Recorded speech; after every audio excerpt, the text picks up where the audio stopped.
আসসালামু আলাইকুম। আমি মোহাম্মদ রাফিন রহমান। আজকে আমরা সাউথ কোরিয়াতে পড়ালেখা করতে যাওয়ার each and every single detail নিয়ে আলোচনা করব। Let's start with visa. অনেকে আপনাদের বলে থাকতে পারে যে আমরা 100% ভিসা গ্যারান্টি করছি, কিন্তু ultimately the truth is visa কিন্তু এম্বাসি বাদে কেউই গ্যারান্টি করতে পারে না অথবা ইস্যুও করতে পারে না in case of south Korea. So 100% visa বলে আসলে কিছুই নাই। আপনার যদি প্রপার ডকুমেন্টেশন থাকে, আপনার ফাইলে যদি কোনো খুঁত না থাকে, আপনার প্রত্যেকটা সার্টিফিকেট যদি প্রপারলি অ্যাটেস্টেড করা থাকে এবং প্রত্যেকটা ইউনিভার্সিটি রিকোয়ারমেন্ট যদি আপনার ফুলফিল করা থাকে, তাহলে আমরা বলতে পারি you have a very good chance at getting your visa. কিন্তু কখনোই এইটা আমরা প্রমিস করতে পারি না। But we can promise is যে আমরা থ্রু আউট দ্য প্রসেস আপনাকে প্রপারলি গাইড করব, আপনাকে স্টেপ বাই স্টেপ আমরা বলে দিব কিভাবে করতে হয়। যদি আপনি না করতে পারেন সেক্ষেত্রে আমাদের অফিস আপনাদেরকে কমপ্লিটলি সাপোর্ট করবে। এবার আমরা কথা বলবো জব, বাসা, সেমিস্টার ফি এবং বাসায় টাকা পাঠানো নিয়ে। সাউথ কোরিয়াতে যেসব স্টুডেন্ট যেতে চায় তাদের আমরা খুবই স্ট্রং একটা ইনক্লিনেশন দেখি যে ভাইয়া আমরা কত দ্রুত বাসায় টাকা পাঠাতে পারবো অথবা নিজেরা ফাইন্যান্সিয়ালি স্টেবল হইতে পারবো। এই জিনিসটা নিয়ে অনেকের মাথায় বা অনেকের মনে অনেক প্রশ্ন থাকে। তো চলেন এই জিনিসটা নিয়ে আমরা একটু কথা বলি। লিগালি আপনি কোরিয়াতে যাওয়ার পরে আপনার যে এলিয়েন কার্ড বা ওখানকার যেই আইডি কার্ড, এটা পেতে 3 থেকে 6 মাস সময় লাগবে এবং এটা পাওয়ার পরে আপনি আপনার ওয়ার্ক পারমিটের জন্য অ্যাপ্লাই করতে পারবেন। কিন্তু in most Bangladeshi students cases আমরা যেটা দেখে থাকি যে অনেকে তার আগেই দেখা যাচ্ছে একটা করে জব সিকিউর করে ফেলাতে পারে। এখন this is not something we guarantee, কিন্তু আমরা অবশ্যই অবশ্যই স্টুডেন্টদেরকে, আমাদের এর আগে পাস স্টুডেন্টদেরকে অ্যাজ ওয়েল অ্যাজ কারেন্ট এই মার্চ সেমিস্টারে যেসব স্টুডেন্ট গিয়েছে অধিকাংশদেরকেই কিন্তু আমরা জবের একটা সাপোর্ট দেওয়ার চেষ্টা করি। So it's not our commitment, কিন্তু আমরা আমাদের জায়গা থেকে আমাদের সম্পূর্ণ চেষ্টাটা করে থাকি। এবং সাউথ কোরিয়াতে জবের যেই লুক্রেটিভ ব্যাপারটা বা পার্ট টাইম জবের যে ব্যাপারটা, সেটা হলো কি যে অ্যাজ আ স্টুডেন্ট ওখানে আর্নিং স্কোপটা তুলনামূলক হাই। কিন্তু মাথায় রাখবেন this is not very high for bachelor students. ব্যাচেলর্সে যখন একজন স্টুডেন্ট যায়, ব্যাচেলর্সের স্টুডেন্ট কিন্তু আসলে ওই রকম সময় পায় না একটা পার্ট টাইম জব করার। দেখা যাচ্ছে তার শুধুমাত্র উইকেন্ডে কাজ করে করে টাকা উঠাতে হয়। কিন্তু যখন একজন স্টুডেন্ট মাস্টার্স অথবা পিএইচডিতে যাচ্ছে, তাদের কিন্তু উইকে অন অ্যাভারেজ দেখা যায় 1 থেকে 2 দিন ক্লাস থাকে।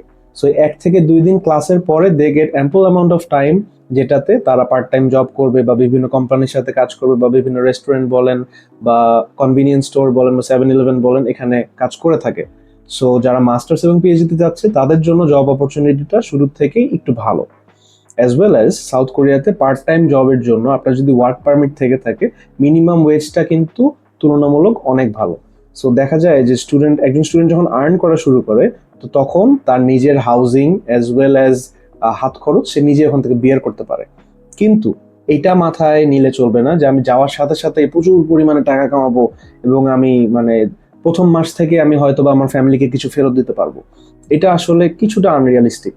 যদিও আমরা এরকম এক্সাম্পল দেখেছি যে হয়তো বা 2-3 মাসের মধ্যেই তারা ফ্যামিলিকে সাপোর্ট করছে, but this is a very exceptional case. এবং আমরা বলবো যে অ্যাটলিস্ট 6 মাসের একটা লেগ রুম হাতে নিয়ে যাওয়ার জন্য।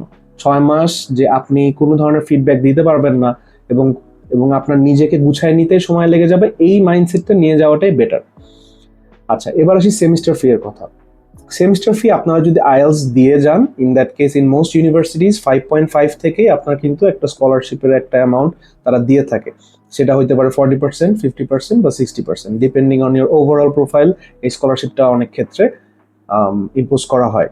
কিন্তু কিপ ইন মাইন্ড, এই স্কলারশিপটা শুধুমাত্র আপনাদের প্রথম সেমিস্টারের জন্য। সেকেন্ড সেমিস্টার থেকে ইন মোস্ট ইউনিভার্সিটিজ যেটা আপনারা ফেস করবেন সেটা হচ্ছে যে স্কলারশিপটা মেরিট বেস স্কলারশিপে চলে যায়। সো দেখা যাচ্ছে যে আপনার 4.5 এর যদি গ্রেডিং থাকে, তাহলে 4.3 এর উপরে পেলে কিছু কিছু ইউনিভার্সিটি 100% টিউশন ফি ওয়েভার দিয়ে দেয়, কিছু কিছু ইউনিভার্সিটি 80% দেয়। এটা ইউনিভার্সিটি টু ইউনিভার্সিটি একটু ডিফার করে। বাট আদার দ্যান দ্যাট, কেউ যদি মনে করে যে যেই আমার এক্সিস্টিং অ্যামাউন্টটা আছে স্কলারশিপের পরে, এই টাকাটা আমি উঠাতে পারবো কিনা ওখানে চাকরি করে, in short the answer is yes, আপনি পারবেন, কিন্তু সেটার জন্য আপনার অবশ্যই অবশ্যই পরিশ্রম করতে হবে। যারা স্টুডেন্টরা যারা ওখানে আছে আমাদের বর্তমান, তাদের কাছ থেকে আমরা কথা বলে দেখি যে তারা বলে যে ভাইয়া করা যায়, it's possible to earn, but দেখা যাচ্ছে যে দিনের একটা লম্বা সময় আমাদের কিন্তু চাকরির পিছনে ব্যয় করতে হচ্ছে। সো যদি আপনাদের টাকা আর্ন করার একটা মেন্টালিটি নিয়ে আপনারা যান বা আপনারা যদি এরকম একটা মাইন্ডসেট থাকে যে আমি স্বাবলম্বী হব, অথবা নিজেকে সাপোর্ট করব অথবা ফ্যামিলিকে সাপোর্ট করব, you have to keep in mind যে you have to be very hard working, এবং এইটার কোনো অল্টারনেট নাই। You have to be hard working in order to earn in Korea, কারণ কোরিয়ার জব মার্কেটটা খুবই কম্পিটিটিভ এবং ওদের মধ্যে হাসল কালচারটাও খুবই প্রেফারেন্ট। আচ্ছা, এবার আসি ডর্মে থাকতে হবেই কিনা। কিছু কিছু ইউনিভার্সিটি তারা তাদের ম্যান্ডেট করে দেয় যে প্রথম 3 মান্থস অথবা 4 মান্থস অথবা 6 মান্থস বেসিক্যালি আপনার এলিয়েন কার্ড আসার আগ পর্যন্ত তাদের ডরমিটরিতে থাকতে হবে। ইন দ্যাট কেস তাদের ডরমিটরি ফিটা আপনারা বাংলাদেশ থেকে পেমেন্ট করে যেতে পারবেন। এটা যদি আপনারা করে যেতে পারেন তাহলে আমি বলবো যে it's a good deal. It's a good deal কেন? তাহলে অ্যাটলিস্ট প্রথম 3 মাস বা 4 মাস বা 6 মাস অ্যাটলিস্ট আপনার প্রত্যেক মাসের শেষে বাসা ভাড়াটা নিয়ে চিন্তা করতে হবে না, এবং আপনারা ইজিলি একটু মানে মেন্টাল স্ট্রেস কম নিয়ে আপনারা আপনাদের মানে লাইফটা লিড করতে পারবেন।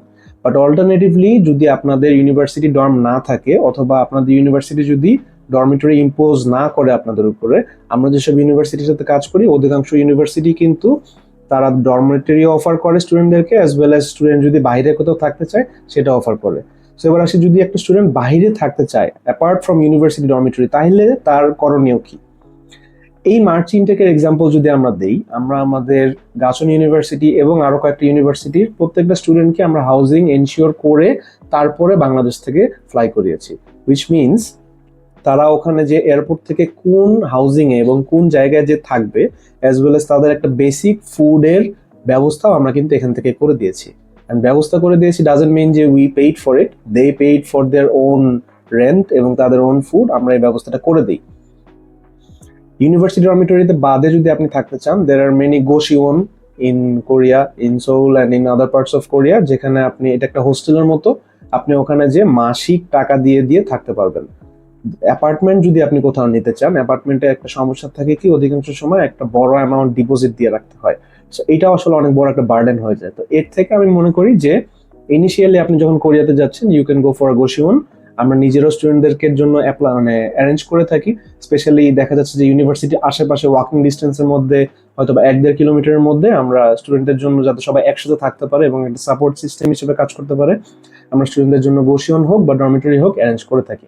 এবার আসি যে সোলের ভিতরে বা বাহিরের ডিফারেন্স। অনেকে খুবই রিজিড থাকে যে না ভাই আমার সোলে যেতে হবে, বা আমি সেওলের বাইরে যাব না, আমি বাইরে কোনো প্রভিন্সে যাব না, পড়তে যাব না। এখানে আপনাদের একটা সোশিও ইকোনমিক পরিস্থিতি বুঝতে হবে কোরিয়ার। কোরিয়ার অধিকাংশ পপুলেশনটা কিন্তু concentrated in Seoul, in their capital. So দেখা যাচ্ছে কি সোলে যদি আপনারা থাকতে চান, এখানে যেমন অপরচুনিটিস অনেক বেশি, বাট সিমিলারলি এবং ওই মুদ্রারই আরেক পিঠটা হচ্ছে যে এখানে আপনার লিভিং কস্টটাও কিন্তু অনেক বেশি। দেখা যাচ্ছে স্পেশালি হাউজিং এর ক্ষেত্রে আপনি সোলের বাইরে যদি অন্য প্রভিন্সে, সেটা হোক জোনজুতে বা অন্যান্য প্রভিন্স যেগুলো আছে, সেখানে যদি আপনি থাকতে চান, এখানে আপনার লিভিং কস্টটা যতটা কম হবে সোলে it's almost 1.5 times of that, almost 1.5 গুণ। সো সোলে যদিও আপনারা অনেক ধরনের অপরচুনিটি পাচ্ছেন, যে জবের মানে স্কোপটা বা অপরচুনিটি হয়তো বা একটু বেটার, বাট সেটার সাথে সাথে কিন্তু লিভিং কস্টটাও অনেক বেশি। So although you are earning a lot or you have the potential to earn a lot, আপনাদের কিন্তু ওই সমান তালে খরচটাও হবে। কমিউনিকেশন থেকে শুরু করে প্রত্যেকটা জিনিসের দাম সেওলে, যেহেতু এটা ক্যাপিটাল, ওখানে তুলনামূলক বেশি। এই জিনিসটা আপনারা এভাবে দেখতে পারেন যে ঢাকা এবং ঢাকার পার্শ্ববর্তী অন্য মফস্বল শহরের সাথে ঢাকার লিভিং কস্টের যেরকম ডিফারেন্স, সেউলের সাথে সেউলের বাইরের প্রভিন্সগুলোতে লিভিং কস্টের অলমোস্ট সিমিলার ডিফারেন্স। সো যখন আপনারা ইউনিভার্সিটি সিলেকশন করতেছেন, আমি বলবো যে এইটাও হওয়া উচিত আপনার একটা ডিসাইডিং ফ্যাক্টর, যে আপনি যেই শহরে যাচ্ছেন, আপনি সিওলে যেতে চাচ্ছেন, কেন যেতে চাচ্ছেন, আপনার কি ওখানে অলরেডি ফ্রেন্ডস এন্ড ফ্যামিলি আছে, আপনার একটা সাপোর্ট সিস্টেম আছে, নাকি you have to build everything from the ground up. যদি আপনি একা সাউথ কোরিয়াতে যাওয়ার প্ল্যান করে থাকেন and you have no support systems in South Korea বা পরিচিত কেউই নাই, ইন দ্যাট কেস আমি বলবো যে it might be a financially better decision যে আপনি সোলের বাইরে যাচ্ছেন। ফর এক্সাম্পল জোনজু যে সিটিটা আছে, জোনজুতে আমাদের উসুক ইউনিভার্সিটি আছে। উসুক ইউনিভার্সিটিতে কিন্তু অলরেডি একটা ট্রিমেন্ডাস বাঙালি কমিউনিটি, বাংলাদেশি কমিউনিটি ক্রিয়েট হয়ে গিয়েছে এবং তারা একজন আরেকজনকে সাপোর্ট করে এবং একজন আরেকজনকে বিভিন্ন ক্ষেত্রে হেল্প করতেছে। এবং তুলনামূলকভাবে আমাদের সিওলের যেসব স্টুডেন্ট, তাদের ফিডব্যাকও আমরা যখন শুনি এবং উসুকের যে স্টুডেন্ট জোনজুতে, তাদের ফিডব্যাকও যখন শুনি আমরা দেখি যে the students at Jeonju are doing far better financially, এবং তাদের উপরে ফাইন্যান্সিয়াল প্রেশারটা অনেক কম। এখন আপনি যদি বলেন যে ভাইয়া সোলের বাইরে তো আসলে জব অপরচুনিটিস তেমন একটা নাই, এই স্টেটমেন্টটা কিন্তু not entirely correct. Job opportunity অবশ্যই আছে, জব অপরচুনিটি সোলে যেমন অনেক বেশি আছে সেরকম না থাকলেও কোনো স্টুডেন্ট কিন্তু আলটিমেটলি বসে নাই। প্রত্যেকটা স্টুডেন্ট বিভিন্ন ক্ষেত্রে বিভিন্ন জায়গায় নিজ নিজ জায়গা থেকে চেষ্টা করছে কাজ করার জন্য, এবং যারা একেবারেই প্লেসমেন্ট করতে পারছে না আমরা কিন্তু তাদের প্লেসমেন্টটাও করে দিচ্ছি। কিংবা once again I have to say this is not our commitment, কিন্তু আমরা আমাদের জায়গাতে ফুল চেষ্টাটা করি তাদের একটা ভালো একটা প্লেসমেন্ট করে দিয়ে ভালো একটা চাকরির ব্যবস্থা করে দিয়ে, যদি সেটা আমাদের ওই সময় ওই অপরচুনিটিটা আমাদের হাতে যদি আসে। এবার আসি আমাদের সিনিয়র স্টুডেন্টদের জন্য যারা মাস্টার্স অথবা পিএইচডিতে যেতে চাচ্ছেন, স্পেশালি ফ্যামিলি ভিসা বা স্পাউস ভিসা নিয়ে যারা হচ্ছে কনসার্ন থাকেন তাদেরকে নিয়ে একটু কথা বলি। সো এইটার রিকোয়ারমেন্টসটা কি? আপনি যদি ব্যাচেলার্সে যান, আপনি অ্যাজ আ বাংলাদেশি আপনার স্পাউস অথবা ফ্যামিলিকে কোরিয়াতে নিয়ে যেতে পারবেন না। হাউএভার যখন একজন স্টুডেন্ট মাস্টার্স এবং পিএইচডি করতে যাচ্ছে, তারা কিন্তু after 6 months they can apply for their family visa. So দেখা যাচ্ছে যে যখন অনেকের প্ল্যান থেকে যারা ম্যারিড, যে আমি যাচ্ছি আমার স্পাউসকে আমি নিয়ে যেতে পারবো কিনা, ইন ওয়ান ওয়ার্ড ইয়েস, কিন্তু এটা গ্যারান্টিড না। সো এখানে ডিটেইলসটা কি? ডিটেইলসটা হচ্ছে যখন আপনারা সাউথ কোরিয়াতে যাচ্ছেন অ্যাজ আ স্টুডেন্ট, তখন আপনারা একটা সার্টেন ফাইন্যান্সিয়াল একটা ক্যাপাসিটি দেখায় তারপরে কিন্তু যাচ্ছেন। তো যখন আপনি আপনার স্পাউসকে নিয়ে যাবেন বা ফ্যামিলি ভিসার জন্য অ্যাপ্লাই করবেন, তখন কিন্তু ওই সেম অ্যামাউন্ট অফ বরঞ্চ ডাবল যে ফাইন্যান্সিয়াল ক্যাপাসিটিটা সেটা আপনার বাংলাদেশ থেকে শো করতে হবে যে you are well and capable enough to bring your spouse and your family. And apart from this 6 মাস পরে আপনি যখন আপনার এলিয়েন কার্ড পাচ্ছেন এবং আপনি যখন পারমিশন পাচ্ছেন এই কাজটা করার, you can apply for family visa, এবং এই ফ্যামিলি ভিসাতে আপনি ফার্স্ট ডিগ্রি ব্লাড রিলেটিভদেরকে নিতে পারবেন। ফর এক্সাম্পল, আপনি যদি মেল হন, you can bring your wife, your children and your parents. কিন্তু প্রত্যেকটার ক্ষেত্রে কিছু রেগুলেশনস আছে, কিছু গাইডলাইন্স আছে, এগুলা ইমিগ্রেশনে ভেরি ক্লিয়ার। ওগুলো যদি আপনি মিট আপ করতে পারেন, শুধুমাত্র সেই ক্ষেত্রে আপনি নিতে পারবেন। অনেকে এই কোয়েশ্চেনটা করে যে আমরা একসাথে ফ্লাই করতে চাচ্ছি, যে আমি আমার হাজব্যান্ড ওয়াইফ, আমি married, I want to take my spouse with me. In one word, this is not possible. As a family ভিসাটা আপনারা এট ভেরি আউটসেট এটা অ্যাপ্লাই করতে পারবেন না। সো আপনি যদি আপনার স্পাউস বা আপনার হাজব্যান্ড বা ওয়াইফকে আপনি যদি নিয়ে যেতে চান আপনার সাথে সাউথ কোরিয়াতে, ওয়ান অপশন ইজ 6 মাস পরে আপনি ফ্যামিলি ভিসাতে অ্যাপ্লাই করেন, অথবা অ্যানাদার অপশন ইজ যে আপনারা দুইজনই স্টুডেন্ট ভিসার জন্য অ্যাপ্লাই করেন if you are well and capable enough. And finally অনেকের দেখা যায় কি যে ছোট সন্তান আছে, ছোট শিশু সন্তান আছে, বা অনেকে বাচ্চা আছে, তো তাদের জন্য যে অপশনটা সেটা হচ্ছে যে আফটার 6 মান্থস আপনি ফ্যামিলি ভিসাতে আপনার ছোট সন্তান বা বাচ্চাকে, অনেকে স্কুলিং এর জন্য কোরিয়াতে নিয়ে যেতে চায়, যে পিএইচডি ক্যান্ডিডেটরা স্পেশালি এটা বেশি আমরা দেখি, যে পিএইচডি ক্যান্ডিডেটরা নিজেরা যাওয়াটাই শুধু তাদের মেইন টার্গেট না, অনেকের টার্গেট থাকে যে আমি যাওয়ার পর আমার সন্তান কি একটা ভালো স্কুলিং সিস্টেম পাবে কিনা এবং সেটা কি আমি অ্যাফোর্ড করতে পারবো কিনা। এটার উত্তর যদি আমি দিতে চাই তাহলে আমার এইভাবে বলতে হবে যে আপনি যদি কোরিয়ান মিডিয়ামে পড়ান, ওদের যে ইন্টারন্যাশনাল স্ট্যান্ডার্ড এডুকেশন সিস্টেমটা আছে, আপনারা যদি ওইটার আন্ডারে পড়ান সেক্ষেত্রে কিন্তু আপনার কস্টিংটা অনেক কম আসে, এবং একজন ফ্যামিলি মেম্বার আর্নিং এর উপরে 4 জনের ফ্যামিলি চলাটা ইজিলি পসিবল। কিন্তু যদি আপনারা এখন টার্গেট করেন যে আমরা ইন্টারন্যাশনাল কারিকুলামে বা ইংলিশ মিডিয়ামে পড়াতে যাব কোরিয়াতে, that is gonna be a lot expensive for you. So in order to answer your question, আপনারা আপনাদের সন্তানদেরকে নিয়ে যেতে পারবেন, কিন্তু সেটা হচ্ছে 6 মাস পরে, এবং অবশ্যই সেটা আপনার স্পাউসকে অ্যাকম্পানি করেই নিয়ে যেতে পারবেন, কোনো সমস্যা নেই।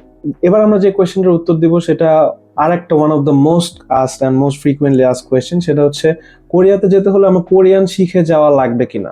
আপনি যদি আমাকে পার্সোনালি বলেন, আমি বলবো হ্যাঁ, কোরিয়ান শিখে যাওয়া লাগবে, but it is not a requirement. আপনাকে কোরিয়ান আমি এই জন্য শিখে যেতে বলবো, অথবা কোরিয়ান ল্যাঙ্গুয়েজের একটা বেসিক আন্ডারস্ট্যান্ডিং এই কারণে নিয়ে যেতে বলবো, কারণ একটু নর্মালি চিন্তা করে দেখেন, আমরা বাংলাদেশে যদি একজন ফরেনার আসে, তার সাথে আমরা কিন্তু আমাদের সেকেন্ড ল্যাঙ্গুয়েজ ইংলিশ, তারপরেও কিন্তু এই মানুষটা ইজিলি কনভারসেশন করতে পারে না সব জায়গায় যে। সিমিলারলি কোরিয়াতে যেও আপনার যদি একদম বেসিক আন্ডারস্ট্যান্ডিংটা সেটা হচ্ছে যে হাই, হ্যালো, সরি, মানে how are you, I am fine, এই টাইপের কনভারসেশনও যদি আপনি না করতে পারেন, তাইলে কিন্তু এটা আপনার পদে পদে এটা আপনাকে বাধা সৃষ্টি করে দিবে। সো আমি বলবো যে একটা বেসিক আন্ডারস্ট্যান্ডিং আপনি নিয়ে যান কোরিয়াতে, মানে কোরিয়ান ভাষার উপরে, এটা আপনাকে আপনার ডে টু ডে লাইফে অনেক হেল্প করবে। অ্যান্ড ডাউন দ্য লাইন আপনাদের যদি সেটেলমেন্টের টার্গেট থাকে, বা আপনারা যদি এটা প্ল্যান করে থাকেন যে আপনারা পিআর এর জন্য অ্যাপ্লাই করবেন অথবা সিটিজেনশিপের জন্য অ্যাপ্লাই করবেন, ইন দ্যাট কেস কোরিয়ান শেখাটা আপনাদের জন্য বাধ্যতামূলক হয়ে যাবে, অ্যাটলিস্ট টপিক লেভেল 3 পর্যন্ত। আগে 4 পর্যন্ত ছিল, এটাকে এখন কমায় রিকোয়ারমেন্টটা টপিক লেভেল 3 পর্যন্ত নিয়ে যাওয়া হয়েছে। কোরিয়াতে গেলে ইউনিভার্সিটি থ্রুতেই আপনার যথেষ্ট পরিমাণে স্কোপ পাবেন কোরিয়ান শিখার, as well as there are hundreds and thousands of YouTube videos এবং আদার মিনস যাদের মাধ্যমে আপনি কোরিয়ানটা শিখতে পারবেন। So it is not a requirement যে আপনার কোরিয়ান শিখেই যেতে হবে, কারণ আলটিমেটলি আপনার পড়ালেখাটা হবে ইংলিশ ট্র্যাকে, ইংলিশ মাধ্যমে, এবং আপনাদের ক্লাসগুলো নেওয়া হবে ইন্টারন্যাশনাল প্রফেসরদেরকে দিয়ে। কিন্তু যদি আপনারা কোরিয়ানটা শিখে যান, আপনাদের লাইফটা ওখানে অনেক ইজিয়ার হবে। অ্যান্ড স্পেশালি একটা জিনিস সবাই স্কিপ করে যায় বা মিস করে, সেটা হচ্ছে কি জব প্লেসমেন্ট।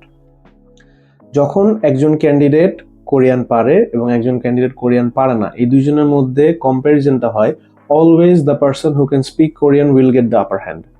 এটা আপনি অড জবের কথা বলেন, এটা আপনি পার্ট টাইম জবের কথা বলেন, গ্রোসারি বলেন, ক্যাফে বলেন, রেস্টুরেন্ট বলেন, বা ইভেন হোয়াইট কলার জবসের জন্য বলেন, আপনি যেই জবেই অ্যাপ্লাই করেন না কেন, if you can speak in Korean fluently you will be a unicorn. Job মার্কেটে আপনার চাহিদা বলেন, আপনার স্যালারি বলেন, আপনার ডিমান্ড হোয়াট এভার বলেন, ইট উইল স্কাই রকেট, এবং এটা আপনাকে আপনার লাইফে বা আপনার কোরিয়ান ক্যারিয়ারে বা কোরিয়ান লাইফে এটা অনেক দূর নিয়ে যাবে আপনাকে। সো আমি বলবো যে নিজেদের, যদি আপনি অলরেডি মনস্থির করে থাকেন যে ইফ ইউ আর ডিটারমাইন্ড যে you will go to Korea, I will ask you যে অ্যাজ সুন অ্যাজ পসিবল শুরু করে দেন। টুকটাক করে একটু শিখেন, টুকটাক করে আপনারা নিজেদের মতো করে চর্চা করেন। If you have a partner যার সাথে আপনি কোরিয়ান প্র্যাকটিস করতে পারবেন বা কনভার্স করতে পারবেন, আই উইল সে যে গো ফর দ্যাট।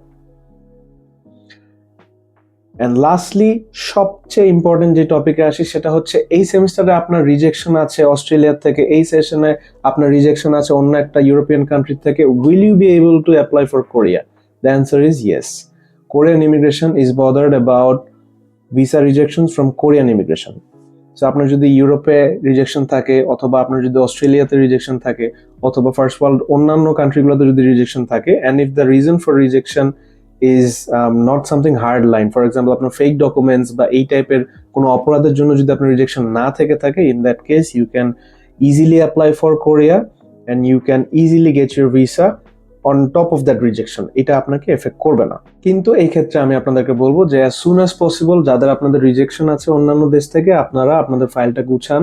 আপনারা যদি মাস্টার্সের ক্যান্ডিডেট হয়ে থাকেন, আপনাদের অলরেডি হয়তো ফাইল গুছানো আছে, যেহেতু আপনারা এর আগে একটাতে অ্যাপ্লাই করেছেন, get your documents ready and as soon as possible apply করেন। কারণ আমরা চাই যে ফার্স্ট রাউন্ডেই যাতে রিজেকশনের ফাইলগুলো আমরা দিয়ে দিতে পারি, অন্য দেশের রিজেকশন যেগুলো আসছে আর কি, সো দ্যাট আপনাদের একটা sure shot and a very good ratio at visa যাতে আপনাদের থাকে।